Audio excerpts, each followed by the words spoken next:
Quartil, quando a gente fala de liderança, é uma linguagem muito comum, é uma metodologia que basicamente a gente pega a nossa equipe, ou se for gerente, a operação divide em 4 partes iguais, por isso quartil, e aí a gente tem lá um resultado de cada grupo que a gente considera como uma média, para a gente buscar uma evolução contínua a partir do quartil. De forma muito simplista, o resumo de um quartil é esse. O que eu tenho de notícia para dar para vocês? O quartil, ele funciona, é uma metodologia, né? E eu sou suspeita para falar de método, então metodologia sempre vai funcionar. Porém, por toda a minha experiência, ainda estou no campo de batalha dentro das empresas como vocês, e por tudo que eu já apliquei, o quartil ele faz parte de uma velha prática de gestão. O quartil é algo que, assim como o modelo de atendimento ao cliente, que eu transformei o modelo de checklist, conforme não conforme, se apresentou corretamente, sim ou não, falou não sei o que, sim ou não. Isso é muito comum dentro das empresas de atendimento, que é o que a gente chama de checklist, paper de qualidade, cada empresa dá um seu nome, mas o fato é, conforme não conforme, também faz parte de uma velha prática. Hoje, o que a gente se fala dentro das empresas é de experiência do cliente, né? Então, a gente avalia e analisa a jornada desse cliente, entendendo por que ele atribuiu uma nota promotora, uma nota neutra ou uma nota detratora dentro de um atendimento. E aí, voltando para o quartil, o que hoje eu sempre trago dentro do meu método, e é o passo que a gente vai explorar aqui hoje, né? Que é o agrupamento, é o passo 3. É a partir do agrupamento que o processo de engajamento começa a acontecer. E eu vou mostrar para vocês como eu recomendo que vocês atuem com as pessoas de vocês, tá? Então, vamos lá. O meu método, né, de gestão, ele é muito baseado na prática mesmo. É pouca teoria e muita prática, para que vocês possam sair daqui e implementar no campo de batalha de vocês. Porque o que mais eu tive ao longo da minha jornada, sou muito grata, porque de alguma forma me ensinou, inclusive como não fazer da mesma forma em alguns momentos, era assistir treinamentos muito teóricos, que me ensinavam o que eu tinha que fazer. Só que daí eu vinha para o meu campo de batalha e falava, mas como que eu pego isso e implemento? Nessa parte do como que eu me apeguei, sabe? Estruturar algo que ensinasse o como. É um fundamento. Significa que ele é a única forma? Não, definitivamente nem tem essa presunção. Mas é um fundamento. E como qualquer construção, você tendo fundamento, acabou, você idealiza a construção que você quer. Quanto maior for a sua construção que você quer, mais forte será o seu fundamento. E o meu método, eu pratico ele até hoje. São 20 anos de jornada que até hoje eu saio todos os dias com a minha caixa de e-mail zerada. Porque eu tenho tempo para fazer isso, enquanto as coisas acontecem. Por quê? Porque eu já deixei o método rodando. Então, gente, esse negócio de falar assim, eu não consegui ler nem e-mail hoje, não consegui nem sair para almoçar, eu não consegui nem parar para não sei o quê. Cara, isso é velha prática. Não dá pra gente normalizar o que não pode ser normalizado, tá? A partir do momento que você sai de um nível mais tático, como a coordenação, e vai para um nível muito mais estratégico, a conta faz a diferença, né? Os caras querem saber, beleza, a entrega do resultado, a entrega da meta, você reduzir a rotatividade, você reduzir o absenteísmo. No final das contas, o que ele quer saber é quanto a mais a empresa vai ganhar de margem, vai ganhar de faturamento, a gente vai reduzir de custos e por aí vai. Muito bom, meus queridos. Agora, eu serei breve na minha explicação, até porque, de fato, a mentoria de hoje ela é mais objetiva mesmo, já que eu vou falar de um ponto específico.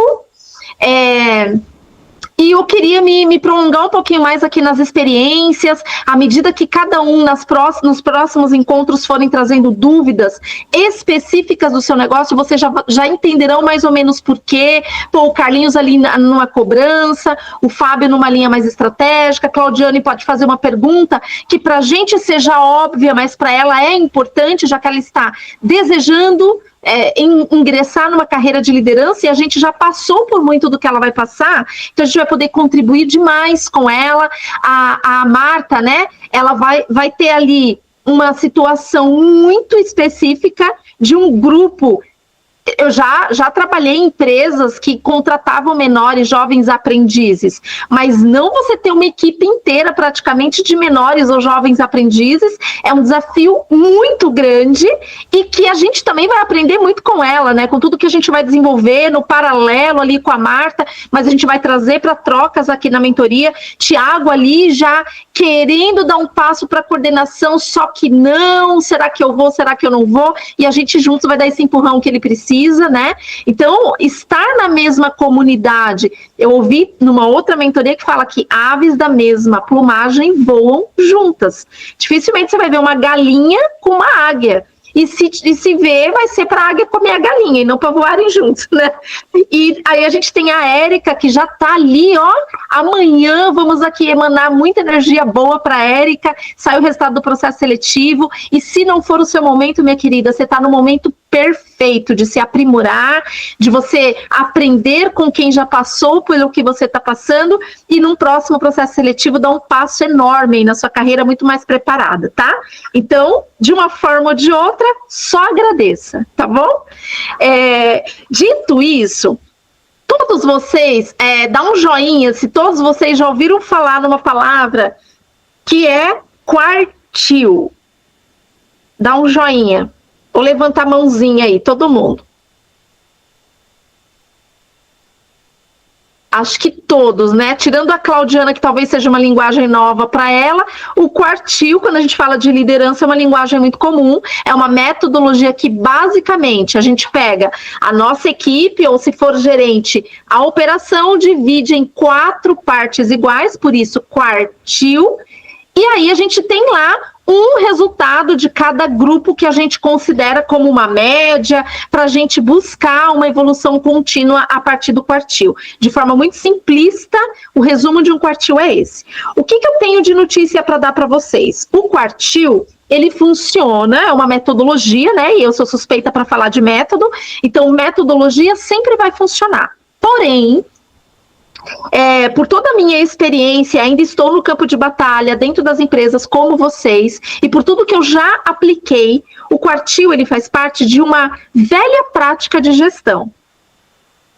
O quartil é algo que, assim como o modelo de atendimento ao cliente, que eu transformei o modelo de checklist, conforme não conforme, se apresentou corretamente, sim ou não, falou não sei o que, sim ou não. Isso é muito comum dentro das empresas de atendimento, que é o que a gente chama de checklist, paper de qualidade, cada empresa dá um seu nome, mas o fato é, conforme não conforme, também faz parte de uma velha prática. Hoje, o que a gente se fala dentro das empresas é de experiência do cliente, né? Então, a gente avalia e analisa a jornada desse cliente, entendendo por que ele atribuiu uma nota promotora, uma nota neutra ou uma nota detratora dentro de um atendimento. E aí, voltando para o quartil, o que hoje eu sempre trago dentro do meu método, e é o passo que a gente vai explorar aqui hoje, né? Que é o agrupamento, é o passo 3. É a partir do agrupamento que o processo de engajamento começa a acontecer. Lá no curso, vocês terão o módulo agrupamento, e lá eu dou todo o detalhamento para vocês se aprofundarem, mas aqui eu vou dar uma visão geral para vocês captarem esse racional, e lá vocês se aprofundem e tragam na próxima mentoria dúvidas que eventualmente durante o curso lá surgirem, ou coloquem o comentário na plataforma. Eu estou muito atenta, coloquei alerta no meu celular, então na hora que sobe uma notificação de algum comentário que vocês fazem lá, eu entro imediatamente, já respondo, e se não imediatamente, no mesmo dia, em algum momento eu vou reservar para olhar isso, tá? E aí eu vou mostrar para vocês, de uma forma breve, obviamente não vou me aprofundar, o que é o quartil, e eu vou mostrar para vocês como eu recomendo que vocês atuem com as pessoas de vocês, tá? Então, vamos lá. Agora vocês vão ver. O que é importante antes da gente falar do passo 3, e por isso ele é o passo 3. Significa que nós temos 2 passos que antecedem o agrupamento. Quais são esses 2 passos que também tem o detalhamento lá no módulo? Passo 1, levantamento histórico dos dados, e a gente tem o passo 2, que é a análise dos dados. Aqui nesse arquivo, que vocês vão ver todo o desdobramento dele lá nas aulas, eu ensino tudo que está aqui, tá? Só que hoje eu vou me aprofundar na análise. Então, ó, que é o detalhado. Mas, de novo, tá lá nas aulas, eu quebrei os meus vídeos eu fui encaixando tudo que tá aqui dentro nas abas, eu fui encaixando dentro das aulas que fazem sentido para vocês. Então, lá, eu explico detalhadamente, em cada uma da aula correspondente, tudo que tá dentro aqui de cada aba. Hoje nós vamos aqui. Quais dados, Nice, do principal indicador do seu negócio? Então, você vai estabelecer qual é. Ah, não sei, Nice, qual é? Pergunta para o teu direto. Se você é coordenador, pergunta para o gerente. Imagino que o coordenador já saiba, mas enfim, se você é supervisor, pergunta lá para o coordenador. Mas o fato é, você precisa saber qual é o indicador que mexe o ponteiro, ou seja, que mais impacta no faturamento do negócio que vocês estão inseridos. Entendendo isso, vocês vão pegar de cada liderado, aqui eu pus o nome de analista, mas pode ser operador, assistente, aí depende do nome da empresa que vocês trabalham, que é muito peculiar de cada empresa. Então, eu relacionei os meus liderados. Uma vez que eu relacionei os meus liderados, eu vou para o passo 1. Pego o resultado do indicador A, e aí eu olho quanto que foi há 3 meses atrás esse resultado, quanto foi há 2 meses atrás e quanto foi no mês passado. Nice, mas eu tenho 3 KPIs que são muito importantes. Beleza, você levanta, insere lá uma abinha para cada um dos KPIs e faz esse mesmo levantamento.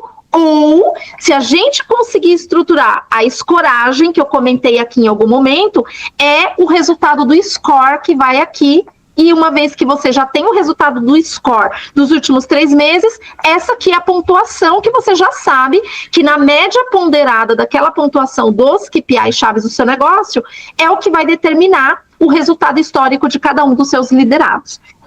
Muito bem. Qual que é a diferença agora do que eu vou explicar para o quartil?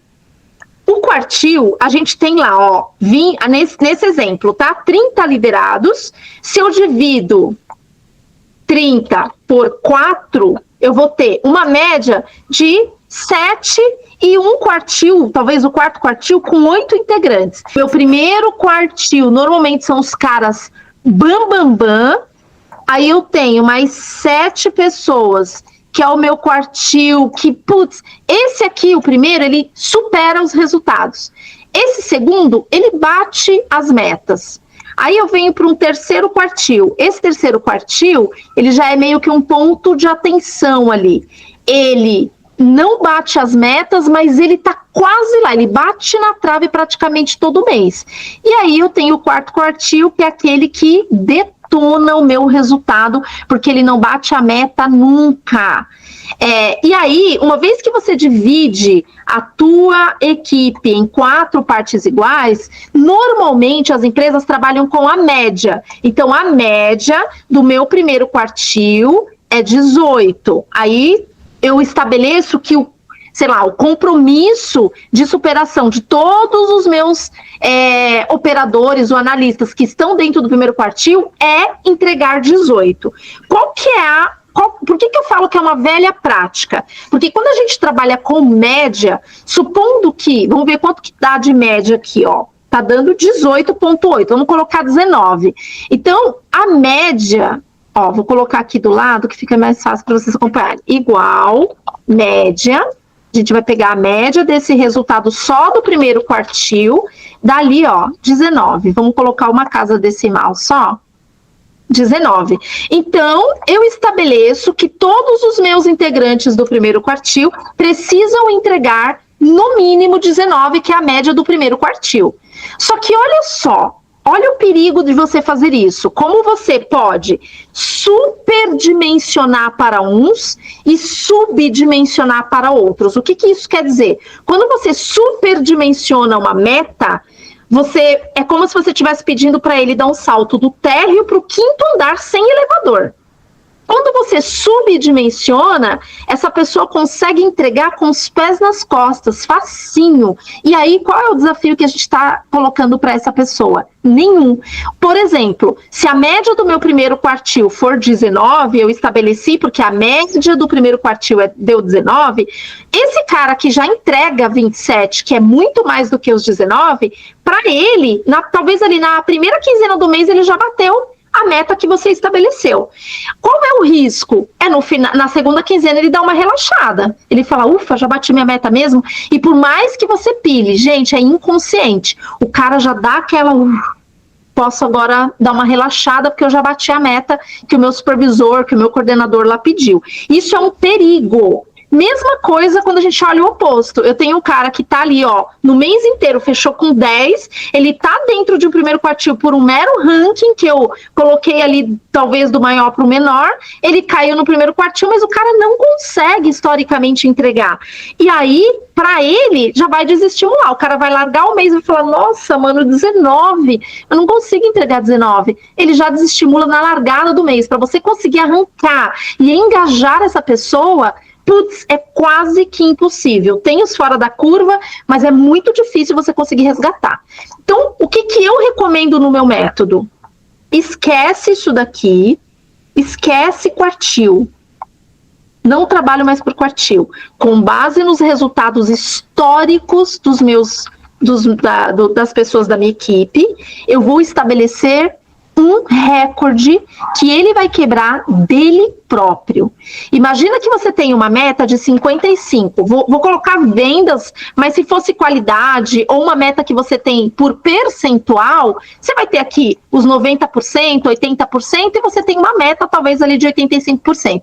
Então traz para o seu modelo de negócio, tá? Se for backlog, vendas, etc. Eu vou usar vendas que é mais fácil a explicação. Imagina que você tem uma meta de 55 vendas por pessoa, por liderado seu para entregar. E aí, quando você fez o passo 1, você levantou o histórico dos últimos 3 meses. Nice, pode ser do ano? Pode, mas dentro de um ano, os cenários mudam muito. Então, quando você pega o histórico dos últimos 3 meses, as variações que podem ocorrer estão muito frescas. Então, você consegue fazer uma análise muito mais assertiva, usando um histórico mais próximo da sua realidade. A gente não lembra, às vezes, nem que a gente almoçou. Imagina o que aconteceu lá no começo do ano.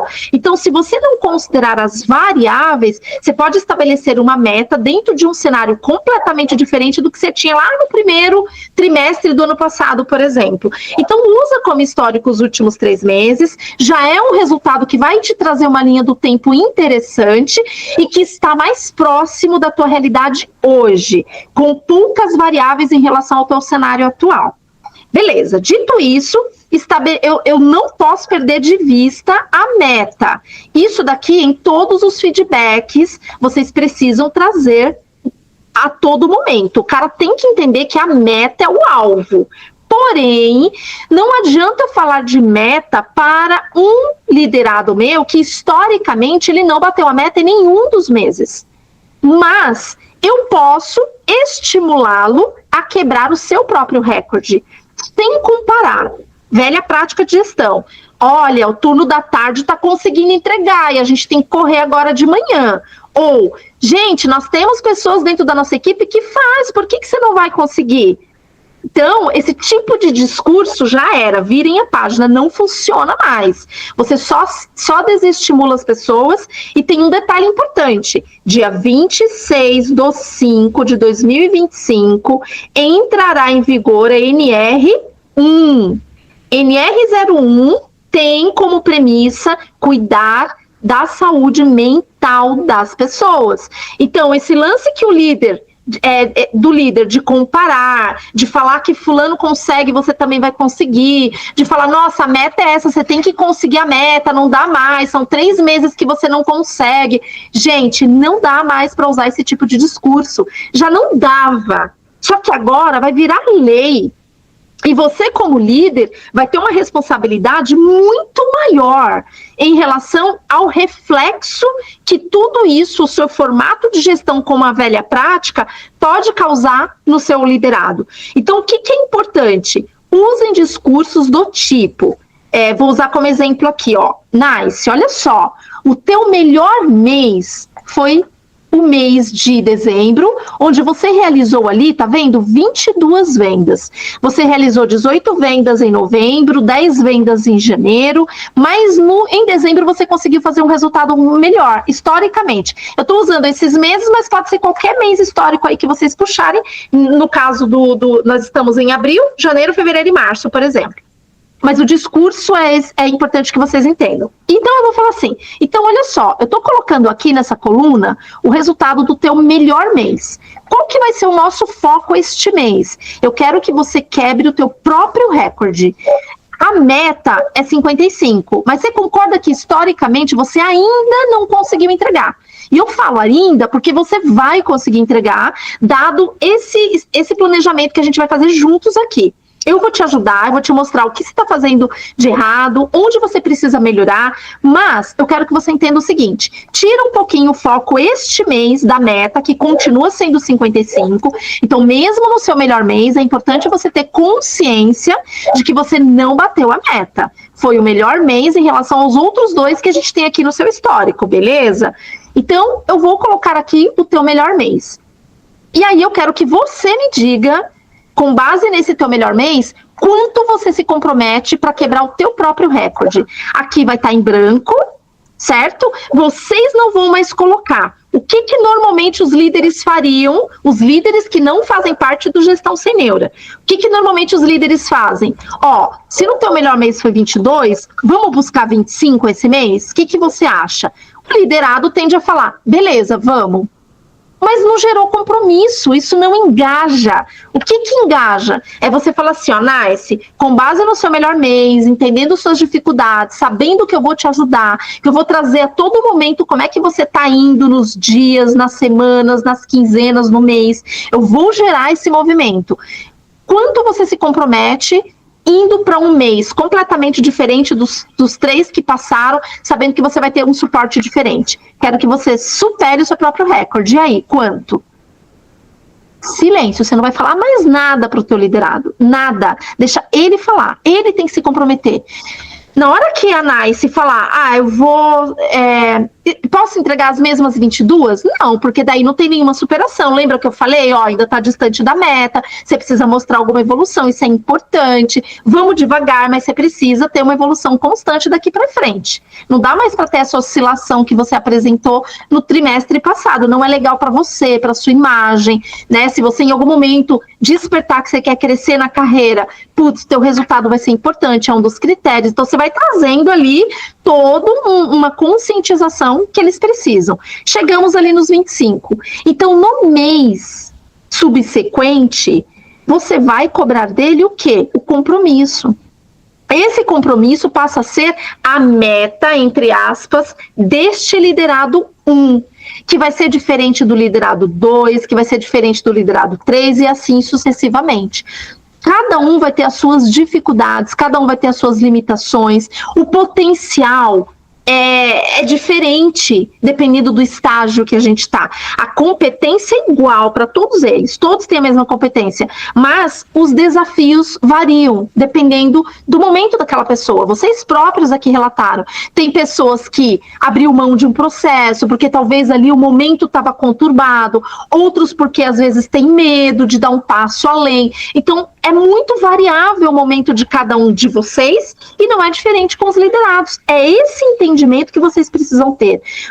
Muitas vezes nos feedbacks eles vão falar meias verdades, mas o que está acontecendo de fato, você ainda não conseguiu capturar. Então você precisa sempre no momento que você estiver estruturando, fazendo o agrupamento, né? E aí, aqui a gente está falando, de certa forma, de um compromisso, você precisa considerar que você não sabe a real do que está acontecendo na vida dessa pessoa. Pode ter um turbilhão de coisas acontecendo e que essa pessoa talvez sente vergonha de falar e que não vai conseguir se abrir para o mais próximo que você acha que é. Precisa ter esse bom senso no momento de estruturar. O que você precisa impulsionar essa pessoa a ir além cada vez, né? Aí, beleza. Uma vez que você estruturou ali qual é o melhor mês, qual é o compromisso, sempre nos feedbacks tragam a meta e deixe claro que essa pessoa está ou não está entregando a meta. E no seu controle como líder, o que você vai ter que fazer, né? A cada mês e mostrar ali a evolução também, o salto que você vai dar. Alguém aqui falou, acho que foi o Fábio, se a gente não comunica que um plano de ação começou, mas que também acabou, daqui a pouco você está colocando um outro plano de ação e vai dar um chute na cabeça dos seus liderados, falando, gente, mas eu tenho que fazer isso, tenho que fazer aquilo, porque a comunicação não foi fluida. Então, simples assim, qual é a meta do mês? Coloquem lá a meta que você tem, eu usei um número estático, mas a gente sabe que a meta ela é variável, normalmente varia, né, ali a meta de mês para mês. Qual foi o meu realizado? Qual é a média ideal que eu deveria entregar por liderado? Qual é a média realizada por liderado para eu comparar com o ideal versus o real?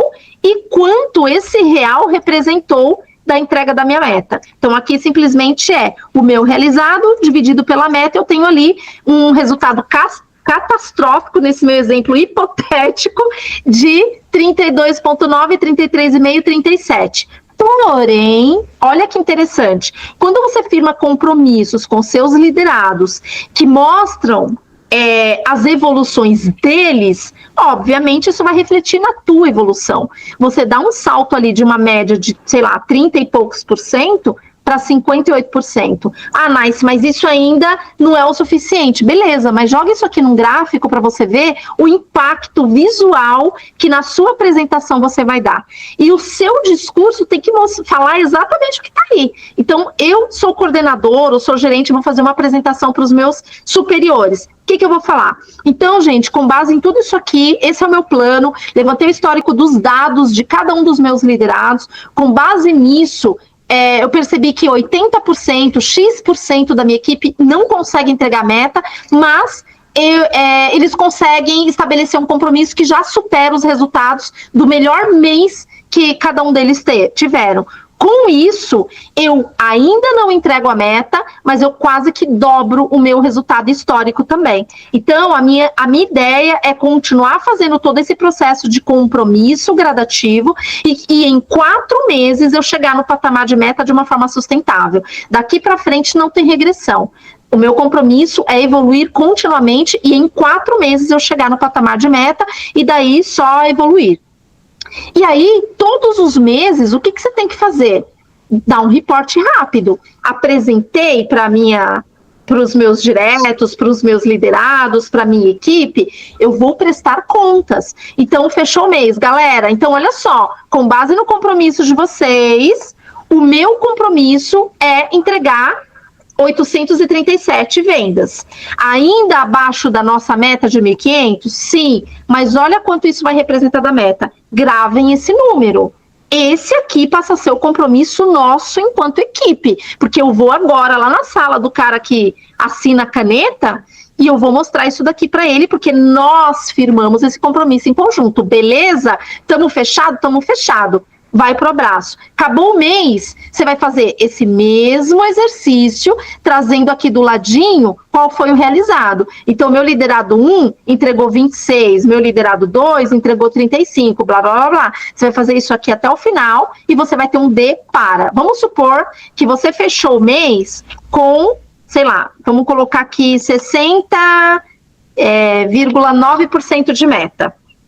O que você vai mostrar? você vai falar o seguinte, ó, meteu num gráfico, esse aqui era a minha meta, esse daqui era o meu realizado. Olha, meu chefe querido, minha equipe maravilhosa, olha o que aconteceu aqui no cenário. Lembra que o nosso compromisso do mês X era entregar 55,8 da meta? Olha quanto nós entregamos, arrasaram, uhul, lindo, maravilhoso.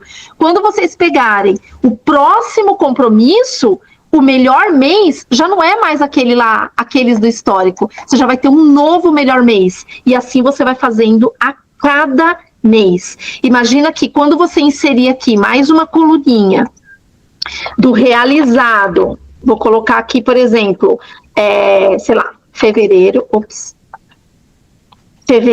de 25, você vai colocar o realizado, de novo, você vai fazer o histórico, isola, né, esse daqui já passa a ser um mês que você já não vai mais olhar, porque você está olhando sempre o histórico dos últimos 3 meses, e você vai ter um novo resultado, lindo e maravilhoso, onde você vai ter aqui, sei lá, 35, 26, 40, 21, e assim sucessivamente. O que você vai fazer? De novo, uma coluna de resultado histórico do melhor mês. Você pode ocultar essa para você não perder a linha do tempo e coloca uma nova de resultado histórico. Ó, tua meta agora para este mês passa a ser 35 e não mais X. A tua agora passa a ser 26 porque foi teu melhor mês histórico. Olha que legal. Você já tá vindo agora numa crescente. Não dá para regredir mais. Bora lá, nananana. Aí quando você retroalimentar, você já vai ter uma nova percentual da tua equipe aqui embaixo. E assim sucessivamente. Isso é método. Isso é método, é todo mês você aplicar o mesmo formato, porque quando tiver alguma derrapada, você vai saber exatamente o que aconteceu. Vou dar um exemplo. Vamos supor que neste aqui, quando você inseriu o melhor mês, aí você foi para um outro mês. Esse mês aqui, a tua equipe, com base nos compromissos, etc., deu, sei lá, 72%. De compromisso, mas o realizado da sua equipe, vamos supor que, foi 67. Ah, melhor do que o mês anterior, do que o meu melhor mês histórico? Sim, melhor, mas abaixo do que você se comprometeu.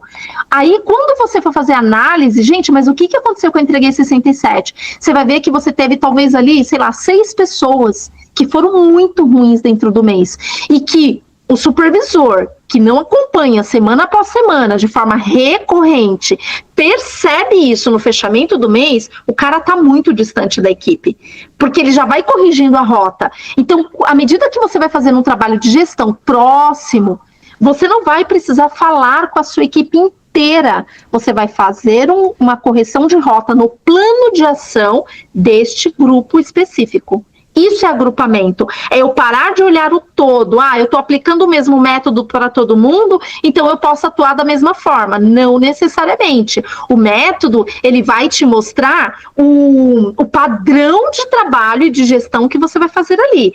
Porém, você sempre vai agrupar. De acordo com o quê, Nice? De acordo com os gaps e de acordo com as necessidades que mudam de pessoa para pessoa. Então, o agrupamento, ele vai te permitir, inclusive, quando você faz uma análise dos seus liderados, é importante separar ali, né, quem é novo, quem é antigo, porque a ação muda, não dá para você querer fazer uma ação para um cara que já domina o negócio e um outro que está chegando agora. Mas quando você começa a partir dessas oscilações nos resultados, lembra que o dado pelo dado não quer dizer nada. O que você tem que investigar? O que está por trás dessa oscilação? E aí você se depara em situações como, por exemplo, eu apliquei o mesmo método, eu firmei os mesmos formatos ali de compromissos, mas o liderado 1, ele está pecando na argumentação. O liderado 2 é no fechamento. Esse aqui faltou pra caramba, por isso entregou um resultado ruim. Quando você vem para fazer o filtro, e aí o que você tem?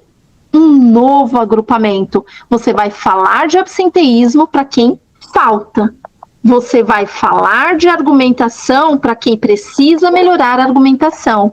Você vai falar de contorno de objeção para quem precisa ouvir isso. E as ações não podem ser nada mirabolante, tem que ser algo que ele enxergue que é tangível, que é possível. Então, olha só, O problema é o contorno de objeção, mas essa não é a causa raiz. O que está por trás do contorno de objeção? Não necessariamente é o mesmo remédio. Você tem duas pessoas, por exemplo, que não seguem os seus direcionamentos. Você vai ter que aplicar uma ação específica para estes dois. Esse daqui, dificuldade cognitiva. Então, muitas vezes, o cara pode ter ali um nível, talvez, ali de autismo, talvez, que você não vai conseguir detectar, mas você percebe que ele tem um comportamento estranho, pô, e às vezes a gente chama o cara de burro, ou não chama, né, mas a gente pensa, meu, não é possível, falo, e o cara não me entende, ele não vai lá e aplica o que eu tô falando. Às vezes o cara tem uma dificuldade cognitiva, até que se prove o contrário, estabeleça isso como a causa, e aí o que você vai fazer? Aciona uma área de apoio, pede o seu gestor imediato dizendo, olha, eu tenho quase que certeza, não vou afirmar porque eu não tenho competências para isso, que eu tenho uma pessoa que tem uma dificuldade cognitiva, ele não consegue pegar os direcionamentos e colocar em prática, o restante da equipe consegue, então é algo muito pontual. Será que a gente tem uma área, alguém que é formado ali em psicologia, sei lá, alguém que possa ajudar a identificar qual é o problema para a gente dar uma direção, apoiar essa pessoa, algo do tipo? Então nem sempre você como líder tem a solução para todos os problemas. Você vai precisar pedir ajuda numa situação como essa, por exemplo, né? Tem gente que é diagnosticado com TDAH, tem uma dificuldade, é mais lento, às vezes, fala alguma coisa, mas tem muita dificuldade de se concentrar. Então, gente, tem diversas situações que podem estar relacionadas com uma dificuldade cognitiva que a gente não consegue perceber de maneira superficial. E aí eu tenho outros dois que, cara, eu preciso reciclar, por quê? Porque são novos, apesar de estar enquadrado no mesmo problema deste grupo, eles são novos. O que eu tenho que fazer? Vou intensificar o treinamento. Vou intensificar o treinamento no quê? Eu já monitorei, eu já diagnostiquei, e quando eu for pedir ajuda ou eu mesma treinar, eu já sei exatamente o ponto que eu tenho que reforçar. Não preciso dar um treinamento inteiro, eu preciso reforçar aquele ponto específico da dificuldade, que pode ser diferente entre os dois, né? Então, quando você entende, gente, eu vou colocar os novos, eu vou intensificar ali o treinamento. Não necessariamente você vai falar a mesma coisa para os dois, então não põe os dois juntos. Chama individualmente, ou se for um grupo de 2 ou 3 pessoas com cenários e dificuldades diferentes, separa. Então, o agrupamento, que é o passo 3, na prática, é assim que vocês implementam. Então, primeiro, eu firmo os compromissos, uma vez que eu defino, né, o levantamento histórico dos dados, uma vez que eu estabeleço o recorde que ele vai quebrar, eu vou analisar o que está por trás dessa oscilação de resultados que esse meu liderado teve nos meses anteriores. Mesmo no mês que ele entregou o melhor resultado, ele não bateu a meta. Eu tenho que ter uma razão. E aí eu venho para o passo 2, que é a análise. Aí eu vou por trás do dado para eu entender o que fez essa pessoa oscilar o resultado. E aí você vai ter um cenário como esse. Quando você for levar a pessoa, quando você for estruturar o seu plano de ação, você vai simplesmente fazer copy e cola disso aqui. Quando você estrutura o agrupamento neste formato, imagina que eu vou fazer um plano de ação agora para absenteísmo. Você vai para uma reunião, teu chefe caceta, que nem o Davi, com 14% lá ele estava de absenteísmo, entrou numa reunião, tomou uma costa, provavelmente, cara, precisa de um plano, a gente tem que reverter esse cenário, não tem condição. Aí o Davi vai lá e faz o quê? Um plano de ação para todo mundo. Não pode. Ele vai pegar lá, filtra quem são as pessoas que têm que ouvir sobre faltas. Porque quem não tem que ouvir, muitas vezes você fala blá, blá, blá, blá para essa pessoa. E aí, ao invés de você engajar falando que faz sentido para ela, o que a gente faz? O mesmo discurso para todo mundo, e o cara que vem trabalhar todo dia, o que eu tô fazendo nessa reunião? Não tô entendendo. Aí ele sai com a sensação de que, assim, não sou valorizado. Por mais que eu faça, o meu chefe não vê o que eu faço. Cara, eu vim trabalhar todo dia, entrei lá para apanhar junto com quem falta. Putz, já era. Aí às vezes a gente fala assim, mas o cara entregava um resultado incrível, era tão bom e pediu para sair. Por que será? Ele não sai da empresa, ele sai do formato de gestão que nós como líderes atuamos. Então, quando você estrutura lá num plano de ação, o que você vai fazer? Você já tem quem são os caras que estão inseridos no plano. Copio, aqui, a parte do quem. Aí eu volto lá.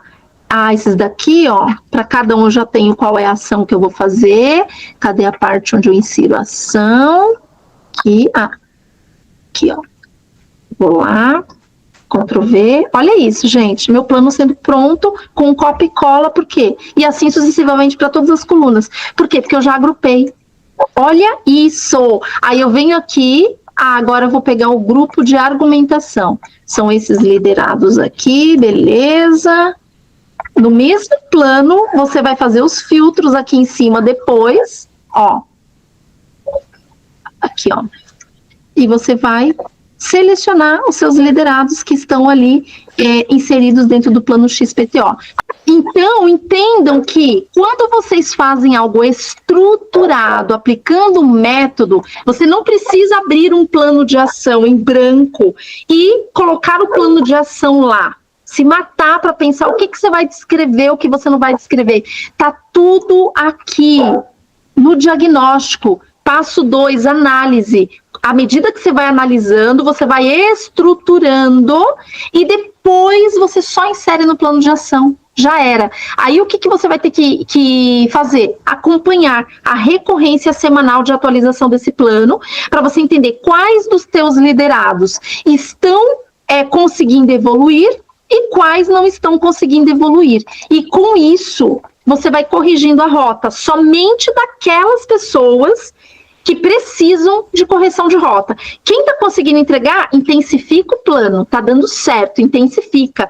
Então, você estruturou isso daqui na largada do mês, ou logo na última semana para você preparar o teu mês seguinte, acabou, você não mexe mais no plano, você não mexe mais no grupo, você não mexe mais nas pessoas, e só vai corrigindo a rota. Isso vai te dar um fôlego. E aí você vai conseguir intensificar seus cafezinhos, viu, Thiago? Vocês vão conseguir almoçar 1 hora de almoço todos os dias. Vocês vão conseguir ter segurança para fazer as apresentações de resultados, viu, Davi? Inclusive para o teu diretor, se preciso for, porque você tem tudo estruturado. Você vai contar uma história, porque você já tem tudo lá. E o cara que está assistindo, por mais que ele não entenda da microgestão, ele vai falar, esse cara sabe o que ele está falando. Esse cara realmente reservou um tempo para estruturar tudo isso. Imagina num case durante um processo seletivo, Érica, você pegar no momento de apresentar um plano de ação que provavelmente você teve que fazer, né? E você levar na sua apresentação algo estruturado assim. A pessoa vai falar, cara, essa menina, ela sabe do que ela está falando. Ela sabe do que ela está falando. Se ela nem é ainda coordenadora, já está trazendo um negócio desse, você imagina na hora que essa menina pegar a equipe de verdade. Acabou. Acabou. Mata a cobra e mostra a cobra morta. Que também é uma velha prática dizer que eu mato a cobra e mostro o pau. Você pode pegar qualquer pau e aquilo não dá garantia de que foi com ele que você matou a cobra. Agora, quando você mata a cobra e mostra a cobra morta, já era. Aí já era, é cabal. Não tem contestações. Enquanto você falava aqui, foi me trazendo a memória, né, do que a gente foi implantando. E aí tem 2 pontos, né, que fez muita diferença, assim, nessa parte do agrupamento.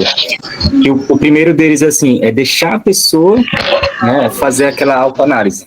Porque isso vai gerando autonomia, ela se sente parte, né, que você falou. Não apenas o líder estipular lá a meta do mês, olhando o histórico, mas deixar a pessoa, né, você incentivá-la a fazer essa autoanálise, porque isso vai gerando autonomia.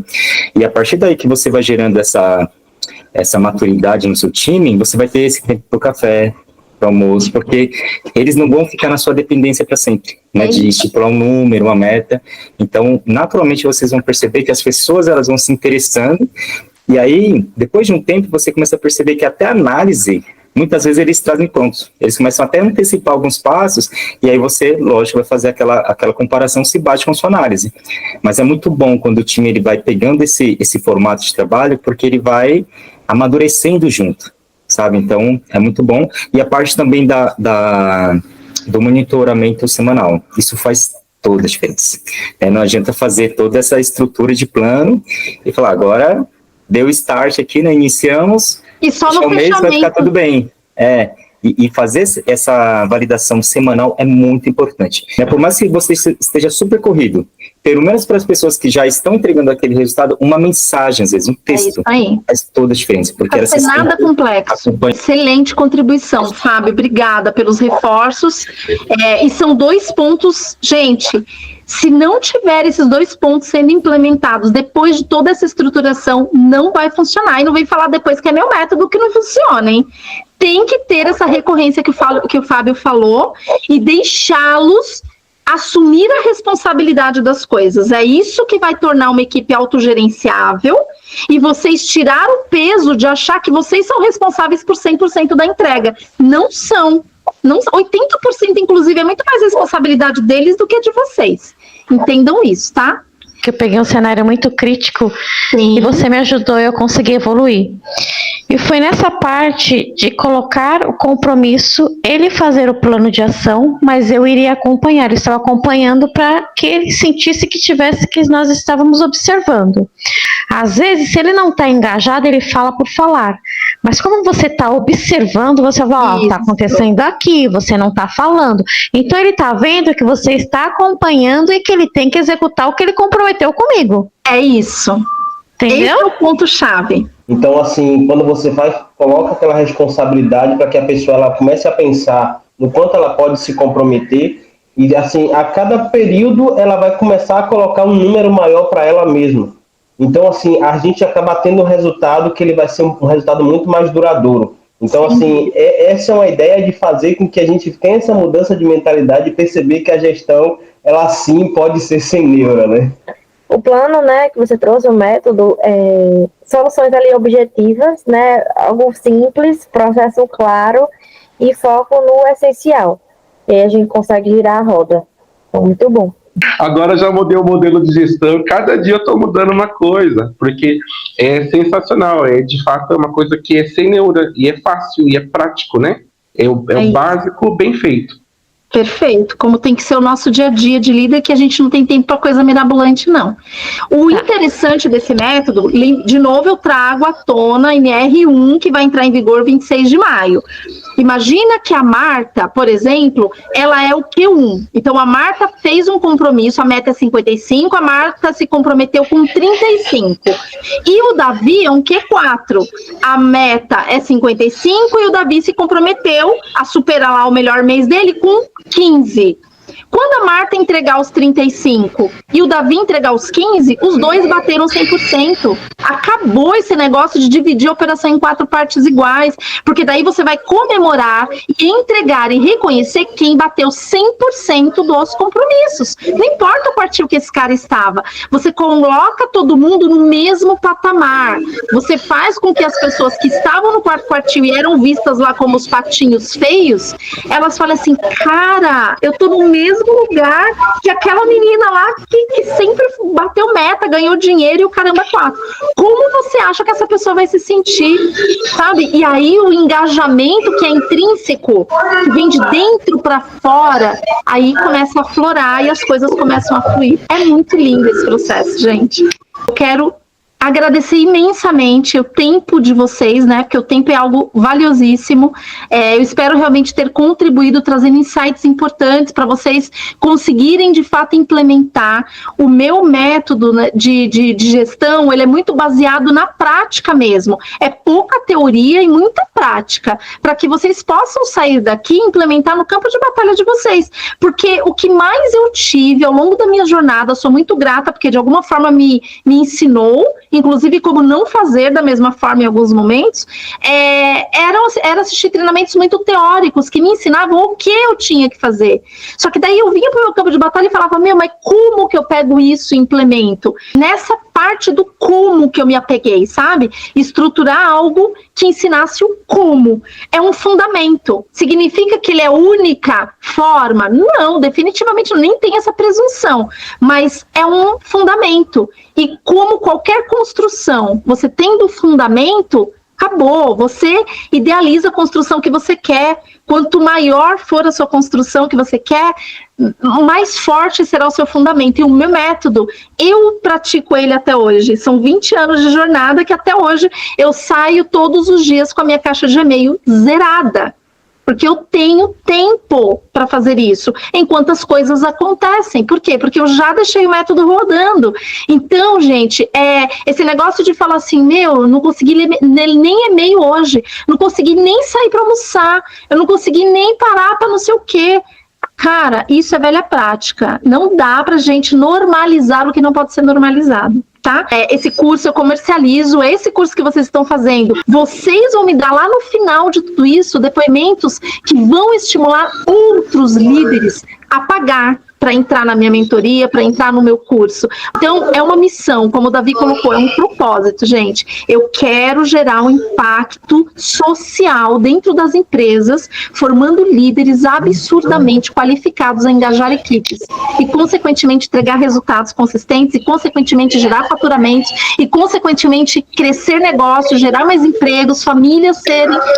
Então, olha o impacto que está por trás de um curso. A gente olha e fala, é só um curso, ela está querendo ganhar dinheiro, não tem muito mais. Se fosse para ganhar dinheiro, eu estaria 6 anos ralando para eu conseguir o fundamento daquilo que eu preciso para conseguir atrair o máximo de líderes que eu sei que precisam de tudo isso aqui e que sofrem dentro das empresas, inclusive mentalmente, saem doentes muitas vezes, com burnout, com crises de ansiedade, crises de pânico, de tanta pressão e muitas vezes chega em casa, faz suas orações naquilo que acredita e fala, meu Deus, o que eu vou fazer? Eu não sei o que eu vou fazer.